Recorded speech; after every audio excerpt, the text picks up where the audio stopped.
Somos Murcia Callejera y nos encontramos en el actual convento y museo de las Claras de Murcia, en el cual encontramos restos de lo que en un momento fue un conjunto palatino rodeado de jardines y huertos que ocupaba una mayor extensión de lo que hoy se conserva aquí.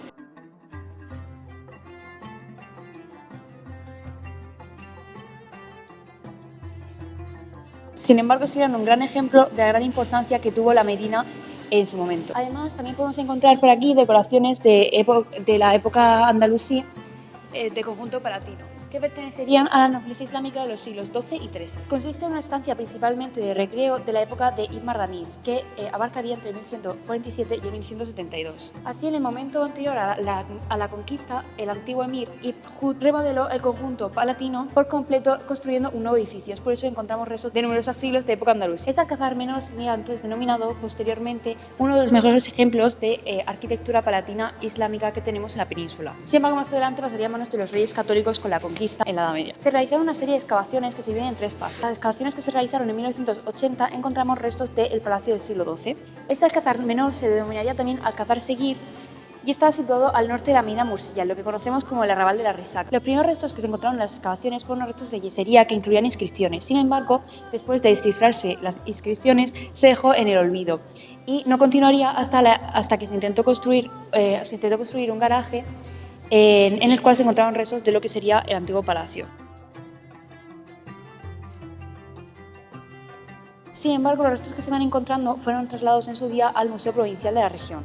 Así, entre 1980 y 1990 se encontraron nuevos restos del antiguo palacio, que incluían un patio que aquí hemos restaurado. Lo primero que encontramos fueron unos arcos y unos pórticos de acceso al patio del palacio. El último hallazgo sería en 1990, cuando se descubrieron dos arcos de las alcobas del salón, que precedían a la sala de la planta de la antigua enfermería y el convento. Así, lo que más se destaca son los dos patios superpuestos que se encontraron en las excavaciones de 1980, perteneciente uno al siglo XII y el otro al siglo XIII. El palacio del siglo XII se articularía en torno a un gran jardín que tenía un crucero, y el del siglo XIII está organizado en torno a un patio menor. En 1985 se centraron las excavaciones en la mitad norte de la cocina y en el refectorio, en el frente septentrional del monasterio, ocupando lo que corresponde al salón norte del palacio del siglo XIII. La segunda fase de excavaciones, que fue la de 1990, exhumó el área residencial meridional como parte de la manzana de casas adosada al límite occidental del palacio, cuyos restos se conservan actualmente bajo la sede de Caja Murcia. Una tercera fase, que se dio hacia 2000 y en 2005, estuvo motivada por la creación de este museo, dando como resultado la exhumación del patio con alberca del siglo XIII y la localización de los límites oeste y sur del jardín del crucero del siglo XII, con el salón, el pórtico y la alberca.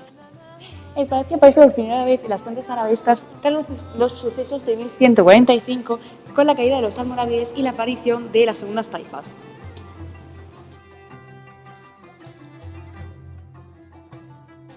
En Murcia, Ibn al-Hayy ibn Turki asumió el mandato hasta renunciar y ser sustituido por Abi Jafar al-Husani, con un periodo de gobierno muy corto que sería sucedido por Muhammad de la dinastía Banu Tair. Tras numerosas quejas, fue también sustituido por Ibn Iyad, jefe del ejército de Valencia, que se hizo con el control de la ciudad. Se cree que fue obra suya gran parte de los restos que se conservan actualmente, así como la pintura figurativa al temple, perteneciente al siglo XII. Después, con la muerte en el inicio de los 72 de Ibn Mardanís, parece que los almohades eliminan el conjunto y cubren la exuberante decoración del palacio, lo que permitiría la conservación de algunas pinturas que de otra manera no se habrían podido conservar. El edificio se mantendría en uso y seguramente sería objeto de ciertas reformas en periodos posteriores.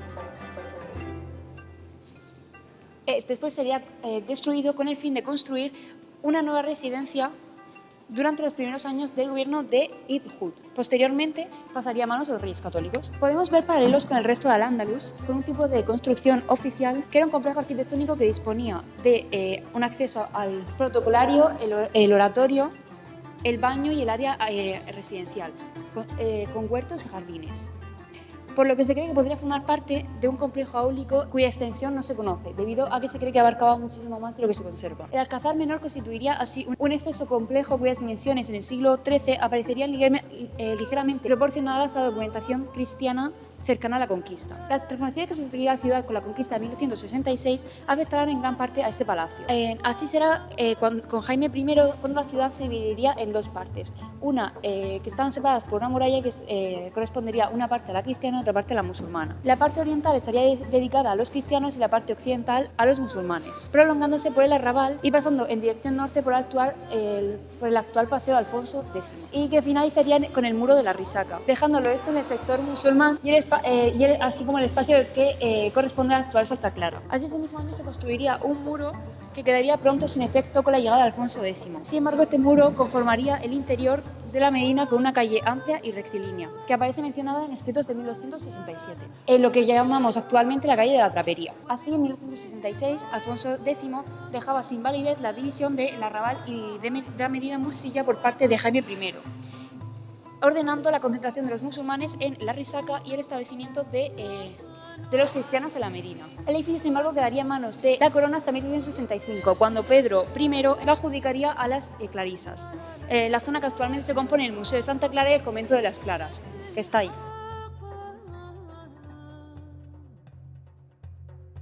Las fuentes afirman que a mitad del siglo XII había un gran arrabal en la región de Murcia que estaba bien poblado y rodeado de murallas muy sólidas, rodeado por dos corrientes de agua, que indicarían la existencia de unas acequias, correspondientes a la de la Aljufia y a la de Caravija. Así que un complejo palatino estaría conectado con estas dos acequias y otra más llamada Castellice, probablemente empleadas para aportar agua a los diferentes palacios, baños y albercas, que regarían extensos huertos y jardines, y también defendieron y aislaron la finca a modo de fosa.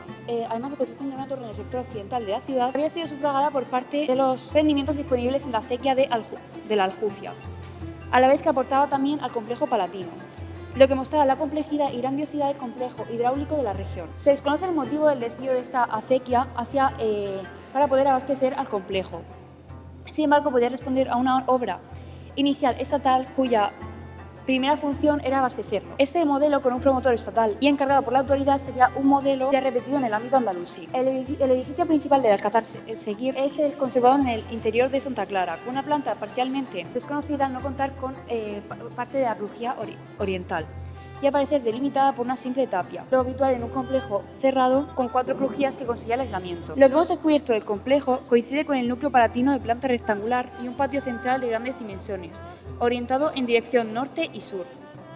Los lados menores tenían también una disposición tradicional de arquitectura andalusí con salón rectangular y alcobas laterales, precedido por un pórtico con alanias, al igual que se veía en el salón. Los lados menores corresponderían con las crujías simples, que están compartimentadas en habitaciones alargadas y conectadas directamente con el patio, con solo documentados 4 pilares en el interior que probablemente sostendrían alguna linterna. El patio contaría con unas dimensiones cuadrangulares y una extensión de 1.571 metros cuadrados.